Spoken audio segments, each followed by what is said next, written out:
What brought you to Carney's community?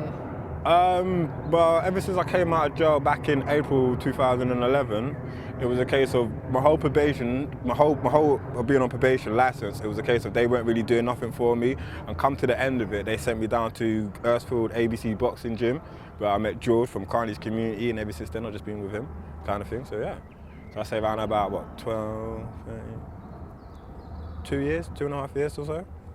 Can I ask what happened to you to get you in prison? I would say I got distracted. I got caught up in the so-called hype lifestyle of trying to be the bad man or the big man or whatever around town, really. I was pretty good at it, but not good enough because I kept on getting caught. And what was it you were doing? Unfortunately, selling drugs or robbing or shoplifting. It's supposed to, like, as I grew up, I kind of wouldn't say my crimes kind of grew. So yeah, just kind of mad crazy like that. So did you go into prison and come out and go back in? Were you a reoffender? I was a reoffender, but now they've got this new license called license recall. So if you actually get caught, you actually come back and you have to finish off the rest of your sentence. I was not one of them. I actually done the whole of my sentence, tried to go straight, but because there weren't certain things backing me, it was a case of I ended up just getting bored or fobbed off by someone, and so it was a case of me just getting back into the same old thing again. But since the last time I've come out, where probation finally sent me to George, I haven't been back since. It's a case of George has actually been there, backed me, backed a whole lot of my friends, and has shown me that, yeah, you can still be a bad person, but there's more to life than actually being bad. So just having the best of both worlds. What is it about George and Mark where everybody respects their authority but kind of struggle to respect other people's authority? I think it's the time and effort they actually put in, because I wouldn't say he actually, because we're not a government-funded organisation. We actually have to go out there and look for donations and do the whole speech and everything like that. But yeah, it's just a case of they don't really get paid. They take their time out to actually help us. So if they're willing to do that, regardless of whatever kind of nonsense or whatever kind of abuse we give them, it's a case of that, yeah. So it's just, they tire us down more or less to actually say, yeah, you're right, or your way is right, or I'm gonna take your way and just put it into my way. But yeah, it's a case of, yeah, they're right.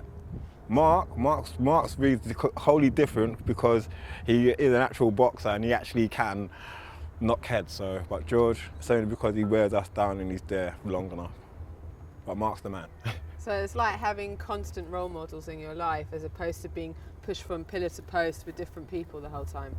Yeah, not only just constant role models, that because you can easily have your local bad guy being your role model, whatever, but who don't go to jail and everything. But they're just here positive. They're just showing it, like they don't stand for no nonsense. They're just there to show you that you actually have to do something decent, something creative, other than destructive. So yeah, they're creative role models. So what is it you're creating? At the moment, I'm still trying to create myself to be a better person, but I'm getting a lot of help from these lot by helping me start my own personal training business with another two guys, JP and Rodney, who'll hopefully be seen in a minute, fingers crossed. So it's a case of, yeah, and they just show me that I can actually still give back to my community. I can still see the joy of a little kid's face who's not out there doing silliness, or who's actually found the joy of actually doing construction or getting into some kind of trade or fitness or something. So you become somebody else's role model? I wouldn't say role model, because I wouldn't want them to depend on me. I'd more like to say an inspiration, just to say that they can. Why wouldn't you want them to depend on you? Because I find it hard to depend on myself sometimes. I'm not even the strongest person going. Until I've actually got myself firmly settled down, then yeah. But it's not going to take long. I say around about this time next year, could be a billionaire. Just like Rodney. How is it you're trying? How are you setting it up? So far, it's a case of we're having meetings with another colleague that comes here called Sasha. She helps us with the business starters up. I've recently been doing a personal training course where I'm doing my level 3. I've got 3 more weeks to complete my level 3. Then I can actually be doing my own classes. But where I've got JP and Rodney as well, they will be doing the courses as well, but it's a case of they're more coordinated to actually say they want to get them in the ring and do the pad work, because I'd rather send them in with that. I've got Rodney, who's more karate-based, Muay Thai, and I've got JP, who's more boxing, straight boxing. So I've got them two doing that, but we're all going to be learning their trade, but also the main lines will be personal trainers. But yeah, it's just what we can add to the table. So if you've got your level 2, are you already a gym instructor? I am. So you could go and work in any gym at the moment? I could, but with me, I have a really thing with my self-esteem.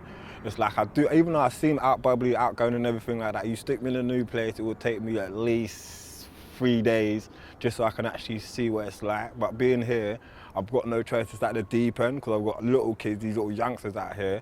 Not saying that they depend on me because I don't want no one depending on me, but it's a case of just saying, yeah, like they just think it's a case of like, he does that so I can do it too. So that's why here it's just a case of I ain't got no choice but to step up and do the thing. Well, then maybe one day from here you will get the confidence so you can go off and Oh yeah, work in your own place. Definitely. I think that's one of the things. That's one of the reasons why, even though I do come here, I also work at Sainsbury's, where I actually have to meet customers all day in, day out. So I do have confidence to speak to complete strangers of all shapes and forms, as in being the late night ones just about to go out raving, or the early morning school ones just causing trouble outside the shop. So yeah, my rapport with people is still building up. So I'm feeling confident in that nowadays. But yeah, so. If it wasn't for the skills that you've learnt from here, where do you think you'd be? If it wasn't from the skills I've learnt, I'm not too sure. I could say I'll still be rolling around in the same kind of industry of doing silliness or getting distracted. But I did have a company called Fisher Enterprise, which was a lighting company. I don't really want to be plugging them too much because they sacked me. But it's a lighting company that actually gave me a second chance of when I actually came out to jail. It was going well, but then I kind of did something silly. Lost my job there, went back to jail again, but they did also, when I came out this time around, also gave me another chance to say, yeah, come on in, we'll give you a chance. It worked pretty well, but again, there was not enough work going around, so they let me go, and after they let me go, that's when I got into Sainsbury's. But I'd always give a big shout out to Rob Baker. Well, it was great that you didn't go and re-offend, that you went to another No, job. I've actually learned that I've not got time for that anymore. I'm getting too old for this, and I have, like, even though my name is Junior, I want to be a senior one day. Until I have kids, I can't do that, so I will always be a junior. I need to grow up sooner or later. Well, good luck to you. Thank you. Yeah.